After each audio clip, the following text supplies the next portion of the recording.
please let me welcome Mr. Sujeewa Rajapakse. He's the chairman of the People's Bank and managing partner of BDO Partners. And he's one of the past president of Sri Lanka Institute of Chartered Accountants as well. And secondly, second panelist is Dr. Udaya. He's a strategist and executive coach for CXOs, and he was the one of the former executive director, policy, strategy, research, and tourism affairs attached to government Dubai, and he was one of the senior advisors to government of Dubai as well. And thirdly, we have Mr. Narayan. He's the Assistant General Manager of People's Bank for Enterprise Banking Division. So those are, these three panelists will be there with us. So I'm sure, you will gain more productive output from them. So stay with us. So now I'm going to move into the agenda. So first, I will start with Mr. Sujeewa Rajapakse. Sujeewa, I would like to get from you, your perspective on economic impact to the SME sector due to this pandemic. So, if you can, elaborate us, so that would be great, Sujeewa.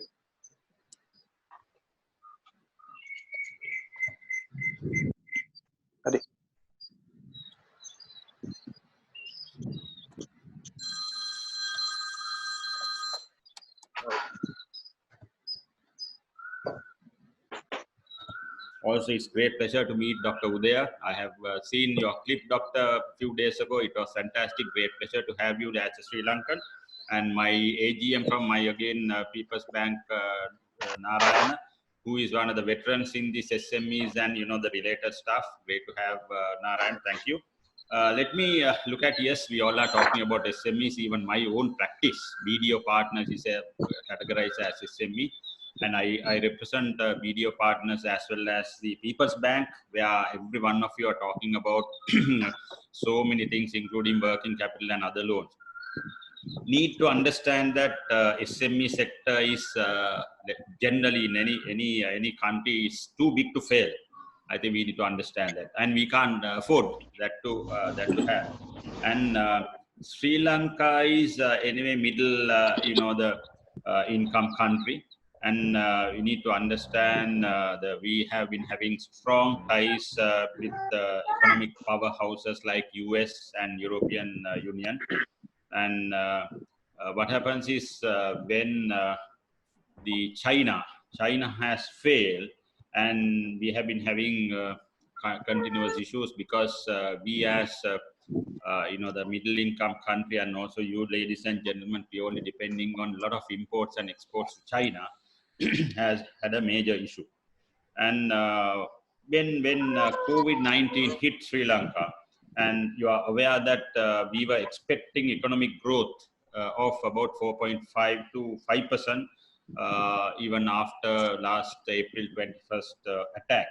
Mind you, even our economic growth was in the range of about 2%. Even we were behind places like some of the smallest countries in like Afghanistan. In that background, we thought that we should be able to take the economy into a different level, but unfortunately, then COVID has hit us very badly. But Sri Lankans were, like Doctor was talking about Udaya, how he has changed the whole country in one of the Middle East countries. So Sri Lankans are generally, we don't generally, look things differently or negatively. So therefore, it's better for all of us to see what SMEs are and how SMEs are going to look at, which is very important. Now, one of the important things here is you need to understand, now at this moment, you being SMEs, you have to, it can be easily overlooked by larger players, strategically important corporations during this crisis because of now this is the ideal time for them to acquire you, absorb you, kill you. So therefore, my first message to you is don't get caught to those, and make sure that you are going to stand on your own, which is very important, because there are strategical players at this moment. They are working, I'm aware. And one of the important thing for you is access to bank credits. Especially that's one of the major challenges for SMEs in Sri Lanka and even other part of the world. Because what happens is when you access to banking system, generally, it's relatively difficult to access banks, and sometimes they charge premium rates and things like that, and the borrowings and subprime lenders are, then you have no alternative but to go to subprime lenders at a very high rates. So Sri Lanka issue is access to cost of borrowings it's an acute issue. Generally, if you take over the last, let us say 30 years, small and medium enterprises in Sri Lanka have been paying, the around 15 to 20% of interest per annum. This has been the case right from the beginning. I mean, this is not a sustainable issue. I know you guys are expecting, your finances at a very, very affordable rates. But SMEs generally borrow around 5 to 10% from the outside of the market. And Pubudu, hope you are okay. You can hear me? Yeah, I can hear you. All right, okay. So like, if you can, basically use both the language, it would be great. Sujeewa. Hari, thank you. දැන් මම කියන්නේ දැන් මේ අපි SME sector එකේ ඉන්නකොට අපි ඊටාම් ප්‍රවේශම් වෙන්න ඕන. මොකද මේ වෙලාවේ තමයි ඔයාලට පුළුවන් වෙන්නේ සමහරලාට ඔයාලව යම් කෙනෙක් ලොකු players ලා ඉන්නෝ. ඒගොල්ලෝ ඔයාලව grab කරගන්න බලයි. ඔයාලව පුළුවන් තරම් පහතට දාන්න බලයි. ඔයාලගේ life එක miserable කරන්න ගනි විවිධ විදියට. ඒක නිසා ඒවට අහු වෙන්න එපා. ඊටාම් ප්‍රවේශම් වෙන්න. මොකද හේතුව SME sector එක ලංකාවේ නෙමෙයි ලෝකේ ඕනම තැනක backbone එකක් වෙනවා. ඒක තමයි growth එක තියෙන්නේ මේ ඕනම economy එක. ඒකයි අනිත් එක ඔයාලට ටිකක් අමාරුයි මේ banking finance වලට යන්න. නමුත් පුළුවන්. ඒ positivity එක තියෙන්න ඕන. මොකද කිසිම හේතුවකින් ඒක නවත්තන්න එපා. දැන් පහුගිය අවුරුදු 20ක් 30ක් ගත්තත් ශ්‍රී ලංකාවේ අපි දන්නවා සමහරලාට 15ක 20ක වගේ interest එකකින් තමයි මේ SMEs වලට finance කරන්නේ. මගේ clients ලගිනුත් මම දැකලා ඉන්න සමහරලාට මෙයාලා private lender මේ borrowings වලටත් යනවා at a very, very high rates. I think it's not a sustainable kind of model. ඒක මම දැනගන්න ඕන. අනිත් එක තමයි මේ අවාසනාවට මේ දැන් වෙලා තියෙන්නේ දැන් මේ perfect, unfortunately it's a storm, I should say, that the recession caused by this COVID-19 pandemic එකෙන් සම්පූර්ණ අපිට SME sector එකට ලොකු blow එකක් වෙලා තියෙනවා. ඒක අපි තේරුම් ගන්න ඕනේ. ඉතින් ඒක දැන් ADB එක expect කරනවා අපේ growth එක සමහර වෙලාවට අපේ growth එකට impact එක 1.5% වගේ වෙයි කියලා GDP එක. මේක විශාල impact එකක්. massive impact එකක්. ඉතින් ඒක නිසා මම හිතන්නේ අපි තමයි දැන් SMEs ලා තමයි පළවෙනි casualties ලා වෙන්නේ මේ වගේ recession එකක. ඉතින් ඒ මොකද high interest rates ගන්නවා. ඉතින් loans ගන්න එක හරිම අමාරුයි. සමහරලාට ඔයාලට හිතෙන්න පුළුවන් that you need to sell your assets වගේ ඒවා. මොකද liquidity තමයි අවශ්‍ය වෙන්නේ. මොකද liquidity තමයි මුදල් තමයි මේ වෙලාවේ කාටවත් අවශ්‍යයි. ඒක ලේසි නෑ. ඉතින් ඒක නිසා බොහොම ප්‍රවේශම් වෙන්න ඉතාලම මේ කල්පනාකාරීව මේ වෙලාවේ මේ කටයුතු කරන්න.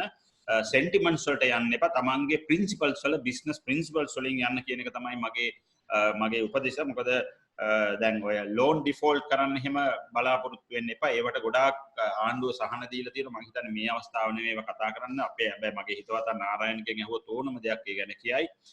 ඒ අතරට government එක අනිවාර්යයෙන්ම important role එකක් play කරනවා, because now government has brought up lot of new initiatives, especially central bank එක හරහා බිලියන 200ක් market එකට liquidity එන හැටියට කටයුතු කරලා තියෙනවා විවිධ හේතු වලින්. අර බිලියන 50 ඔය working capital එකට අමතරව ඒක මම හිතන්නේ කොහොම දෙයක් මොකද SME ඔයාලා about 60% වගේ අපි කතා කරනවා GDP එකට ඔයාලා contribute කරනවා කියලා. ඒ වගේම jobs තියෙන ටිකෙන් 45ක් විතර මම හිතන්නේ working population එකෙන් තියෙන ඔයාලගේ අතේ ඒක විශාල ප්‍රමාණයක් කිසිම හේතුවකින් fail වෙන්න දෙන්න විදියක් නැහැ. ඉතින් ඒ එක්කම ඔයාලා තේරුම් ගන්න ඕන මේ කොහොමද දැන් අපේ බැංකුව හැටියට අපි ගත්තොත් ගොඩාක් වෙලාවට අපි ඩිප්ලොයි කරනවා අපේ ස්ටාෆ් එක මේ සෙක්ටර් එක බලන්න. ඒ වගේම මේ අපේ වෙනම SME සෙක්ටර් ඩිපාර්ට්මන්ට් එකක් තියෙනවා. ඒ ඩිපාර්ට්මන්ට් එකෙන් තමයි මොරටෝරියම් පැකේජ් එක කොහොමද කියලා බලාගෙන යන්නේ. නමුත් හැම කෙනෙකුටම හැම විදියකටම අපි උනන්දු වෙනවා. මොකද අපි කිසිම ව්‍යාපාරයක් වහන්න දෙන්නේ නැහැ. මම හිතන්නේ කිසිම බැංකුවක කෙනෙක්ගේ ව්‍යාපාරයක් වහන්න දෙන්නේ නැහැ. ඒක මම හිතන්නේ ඔයාලා හිතා ගන්න ඕන කොහොමද මේ කරන්නේ කියන එක. අනිත් එක තමයි මේ ඔයාලා මේ වෙලාවේ කරන්න ඕන මේ පැන්ඩමික් සිටුේෂන් මේ රෙසෙෂන් එකෙන් එළියට යන්න කරන්න ඕන දේවල් මම හිතන්නේ ගොඩාක් තියෙනවා. ඒ වයින් මම කීපයක් මේ වෙලාව කියන්න මගේ ටයිම් එකත් ලිමිටඩ් නිසා මේ ඔයාලා අනිවාර්යයෙන්ම කිසිම හේතුවක් නැතුව කොස්ට් එක අඩු කරගන්නම වෙනවා. කොස්ට් එක අඩු කරගන්න නැතුව වෙන කිසිම දෙයක් කරන්න බෑ. මොකද හේතුව නැත්තම් අමාරු වෙනවා. දැන් මේ වෙලාවේ ඔයාලා බොටම් ලයින් එක ගැන හිතන්න බෑ. බොටම් ලයින් එක ඔයාලා ප්‍රොෆිට් වෙන්න බෑ. ප්‍රයිම් මොටිව් එක ඔයාලා කෑෂ් ෆ්ලෝ එක තමයි මේ වෙලාවේ නම්බර් 1 ප්‍රයොරිටි එක තියෙන්නේ. මොකද ඒක නැති වුණොත් කිසිම දෙයක් කරන්න බෑ. ඒකට තමයි ඔයාලා බලන්න ඕන. Sorry. You know, I mean, you know, we can cover, you know, the impact on the cash flows later on the agenda. So, right. So basically, you know, I mean, we can elaborate more on that. Right. Okay. ඒකම දැන් business strategies ගැන මට මෙතන කතා කරන්න පුළුවන්ද නැත්නම් ඒකත් පස්සේ කතා කරනවා? Yeah. So that also, you know, we'll tackle it later. So here more on the, you know, economic side of it. You know, if you can economics. That, so, But again, what you need to understand here is make sure that you know you don't lose your market, you don't lose your customers. You don't lose your, you know, the employees, because employees are the assets of any organization. In my case, I run a firm of chartered accountants. You know, my asset, if I can bring them into my balance sheet, I can't see the value of them. So therefore, make sure you, ladies and gentlemen, don't allow them to go elsewhere. මොකද මේ වෙලාවේ අනිත් අය බලාගෙන ඉන්න grab කරන්න. SME වල තියෙන ලොකුම issue එක වෙන්නේ ඕක තමයි. ඉතින් ඒක නිසා ඒ asset එක කාටවත් යන්න දෙන්න එපා. ඒගොල්ලෝ බලා ගන්න, get them engaged, continuous discussion, dialogue ඒ ටික තියාගන්න. මම හිතන්නේ දැනට මම පළවෙනි වටේ මම හිතන්නේ I think I should allow others. I think my time would be okay. Yeah. So let me address the other issues when it comes to the second round. Yeah. Thanks Sujeewa. ගොඩක් thanks Sujeewa. මම හිතන්නේ ගොඩක් ලොකු bite area එකක් මේ අවස්ථාවේදී Sujeewa Singh cover කරා.